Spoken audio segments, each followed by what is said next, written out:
railroad. Train ride. We all please stay seated as we take a ride together along the backcountry of Old Calico. As we go around this first curve, notice the miners' cabins built along the canyon wall. As crude as they appear, they were ideal for protecting us from the hot summers and cold winters here at Calico. And perfect for the independent types who like to fend for themselves. Of course, many miners stayed in boarding houses, mainly for modern conveniences, like home cooking.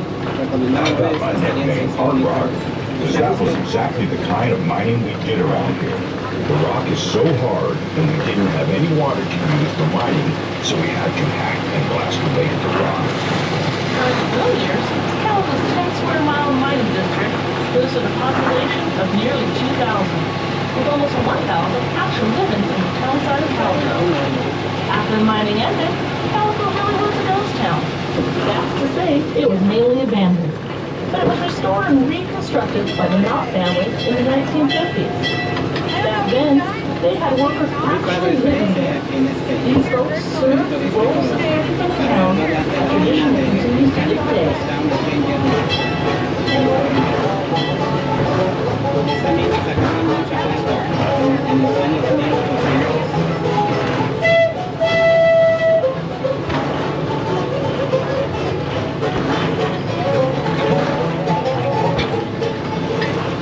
As we round this next curve, look to the left of the engine and notice the pile of rocks painted white with a white marker on top. This is an example of what a corner monument looked like. We use them on all four corners of our claims to alert everyone that they may be trespassing and to remind claim jumpers to stay away. Remember how the first traces of silver were discovered right on the ground in the spring of 1881, and Calico's silver rush was on. Miners came from all over, including well-known towns such as Virginia City, Bodie, and Tombstone, Arizona. I certainly do, Hard Rock. I had silver fever too. Coming up on the right is one of the original ore cars we miners used. We would push these out of the mine and stockpile our ore until we had a trainload full. Then it was shipped to a processing mill on a narrow gauge train similar to the one you're riding on now. That particular train was called the Waterloo Mine Company Railroad, and assembly went off of it was right up Calico's Wall Street Canyon. The closer a railroad could be run to the mines, the better. This large area to the left of the train is where some of the miners live. There is still one surviving wall out there that's outlined in white. Beyond the mountain, to the northeast, was East Calico, where among others, the big Bismarck mine was. There was a little community out there with a store and a saloon. The Stacy brothers carried mail the 1.5 miles between Bismarck and Calico, even training their dog Dorsey to do it for them. I remember that. They strapped a saddlebag right on his back so he could carry the mail and packages. As we pause here, take a look at the top of King Mountain, where his engineer is now pointing. Look at the last letter in Calico and run your eyes down about 300 feet and a little to the right, and you should see a mine entrance in the side of the mountain. This is a tunnel for the Silver King mine, one of the richest and largest mines in the Calico mining district. It produced about $10 million in silver in about 11 years. There were about 30 miles of tunnels on 14 different levels inside that mountain, belonging to several different mines. However, the only mine that is open daily for guests to safely go into themselves is the Maggie Mine. Just below the Silver King, there appears to be just an ordinary pile of rocks.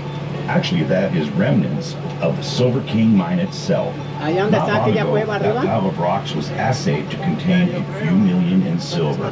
But before you jump out of the train and climb the hill to fill your pockets, I should tell you that it would take millions more just to process that silver.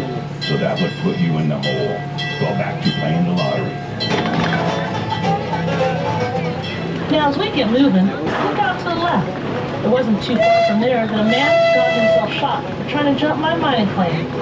I had already warned that Mr. Tobler about trespassing on my Golgonda mine, and he ignored me and showed up again. This time he got grazed by a few bullets I sent his way from my little pistol. He called the law and had me arrested before I could unload my whole gun on him. The jury did not find me guilty, as I was just protecting my property.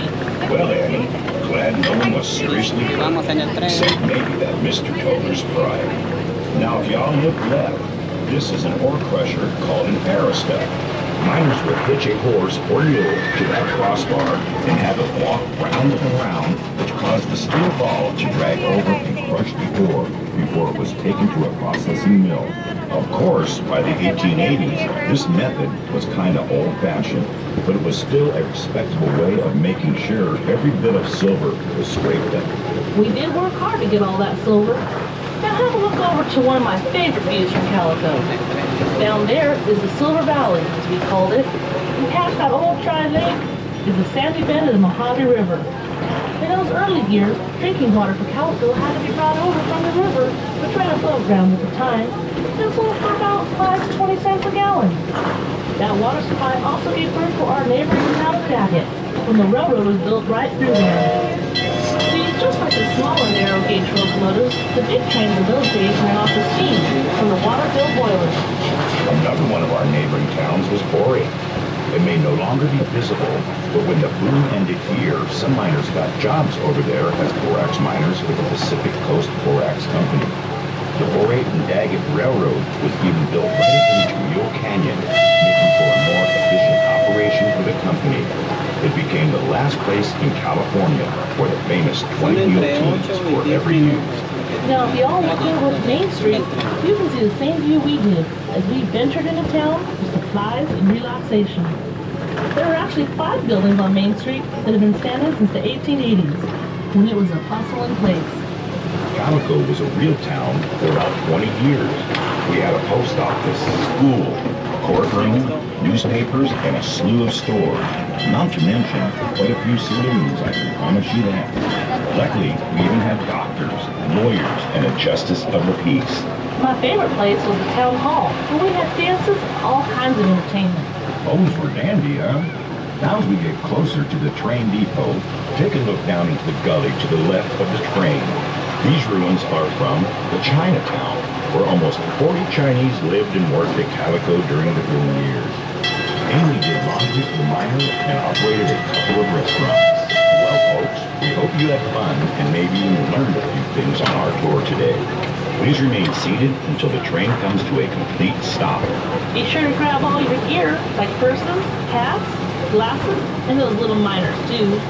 Please come back and join us again. We'd love having you. Yes, we do.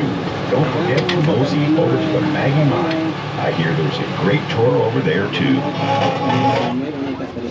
Adios, goodbye from Calico Ghost Town train station. But that's the exit, but that's the exit. Oh, is it an exit? Where's your adult, guys? Watch your step and have a nice